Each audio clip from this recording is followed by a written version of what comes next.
Friends. கொத்தமல்லி, மிளகு, ஜீரகம், பட்டை, சோம்பு, மிளகாய் இதெல்லாம் வறுத்து நல்லா ஃப்ரை பண்ணி வறுத்து அரைச்சிக்கோங்க.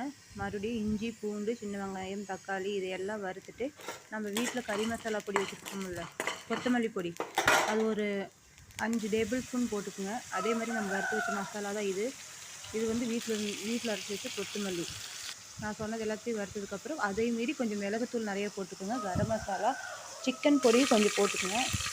நாட்டு வாத்து எடுத்து தாளிப்புக்கு கடல் பாசி, பிரியாணி தலை, பட்டை, கிராம்பு எல்லாம் போட்டு தாளிச்சிட்டு சின்ன வெங்காயம், பச்சை மிளகா, கருவேப்பிலை, ஒரு தக்காளி போட்டு நல்லா வணக்கிக்கிங்க.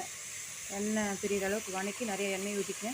நம்ம அரைச்சி வச்ச மசாலாவே நல்லா போட்டு கலரி விட்டு ஒரு 5 விசில், தண்ணி தேவையான அளவு ஊற்றி உப்பு தேவையான அளவு போட்டு ஒரு 5 விசில் விட்டோம்னா நம்மளோட வாத்து குழம்பு அல்டிமேட்டாக ரெடி ஆகிடுச்சு. செமையாக டேஸ்ட்டு செமையாக இருக்குங்க ஃப்ரெண்ட்ஸ்.